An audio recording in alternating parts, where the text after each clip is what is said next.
Hi, Jesse. How's it going? How you doing? How you doing? A little bit shocked by the news that we all just heard on this Yeah, presser from Governor Abbott. I don't know if you've watched it or if my text message might have been the first that you heard about this I new had a, military base. I had someone text me about it, and then I was able to jump on YouTube and watch his presentation, and I just couldn't believe how large his nose was growing by him telling all these dang lies.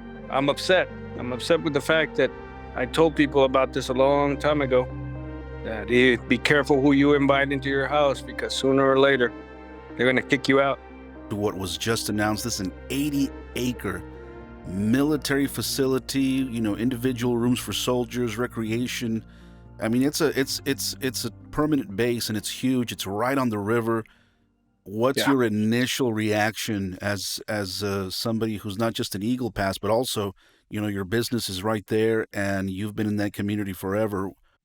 My reaction is that this governor just doesn't know how to quit or how to respect the law, and he continues to, make a mockery of what it is to be a state in this United States where federal law is supreme, and he just continues to force, the Texas military, the Texas DPS, all Texas forces. He continues to get them involved in what is the purview of, the federal government. It's the federal government that enforces immigration law. And he set his mind on what he wants to do. He's created his own immigration force, his own immigration courts. I mean, and why are we allowing this to happen? Why are we allowing our governor to become a dictator and authoritarian as to how policy is supposed to be enforced when it comes to immigration? I mean, I know history. I know history, and I know what Wallace did, and I know what the governor from Arkansas did, and he's put us on a path that is very dangerous, especially for the people in this community. Right. This is not normal.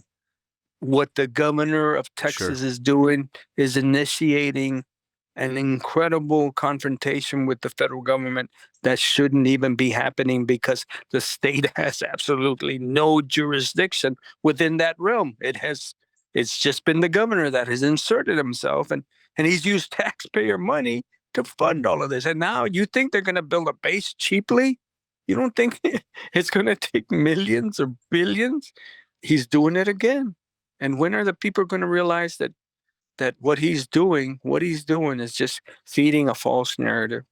There's no need for a base down here. If there's no need for an emergency area, if there's already one in this community that where he spent millions of dollars for, and it's got acreage and it's got space to house these people. He just wants to make a point of being on the river, and that's not even necessary either. So Let me ask you this, because Eagle Pass is the only community so far on the Texas and Mexico border that has seen such an intense presence from Texas National Guard, Texas military, DPS.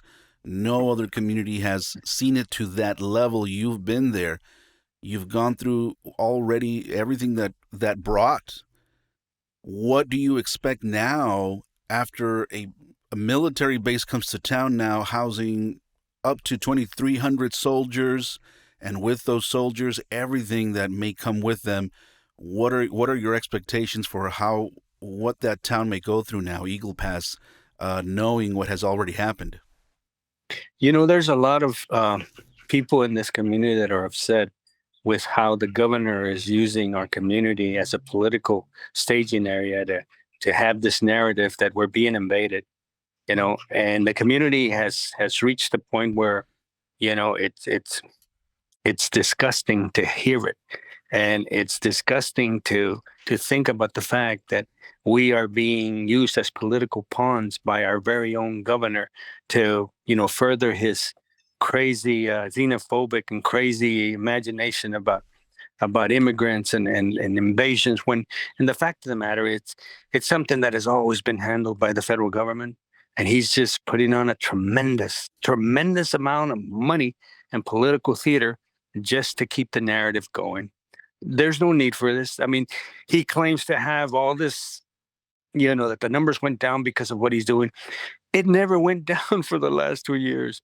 And right now it's because the Mexican government is doing an enforcement on the southern end of Coahuila and they're rerouting. So it's not anything that he's done. Everything that he's done for the last 2 years has worked for nil, nothing, zero, because it doesn't stop the people. The thing is, he just wants to maintain this narrative and keep spending money, and he didn't say how much they were going to invest in it, but I can tell you it's something that the community is not looking forward to. Me personally, I'm not looking forward to, but it's a battle, and we're willing to wage it at whatever rate we can to get them out of here. Right. And I know it's been, it just happened right now. You haven't had a chance to really talk to anybody, but you said you did get some text messages on it as it was happening.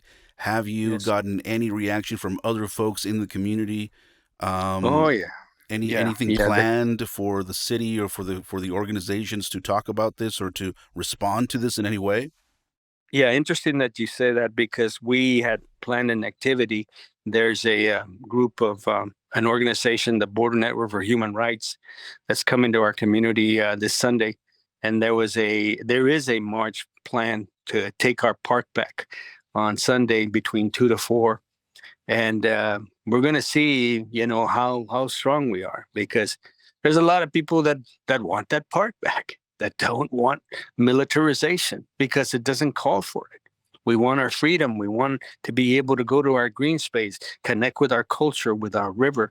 And this governor just doesn't seem to respect us. He's hell-bent on his prerogative, and he's the only one. There's nobody else that's doing this. He's the only one. And but he's got a bunch of sheep following him, and they'll do whatever he says. Right. And that's the scary part. How's your business doing, Jesse? Yeah, it's been floundering. I mean, the only real people that I can get in the water are journalists who want to see that perspective, the ugliness. Yeah. And I can't take people out there to see the beauty anymore, because they'd cry just like everybody else. It's ugly. What he's done to our community, what he's done to our river, it is one of the ugliest things I've ever seen in my life. And, it stays with you. It stays with me. That's why I continue to fight, because what he's doing is he's creating an environmental catastrophe, a human catastrophe.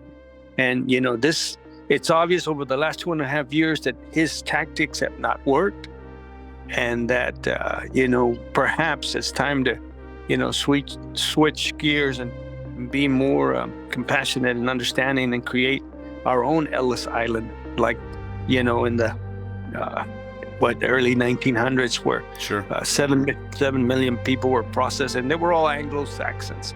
But no, because we have the color of our skin as brown, we are criminals. We're rapists.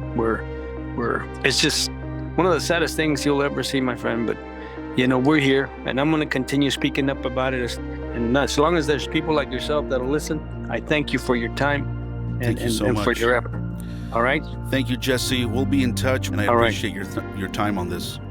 No problem. You take care. We'll talk again soon. Okay? Likewise. Have a good day. Bye-bye. Bye-bye.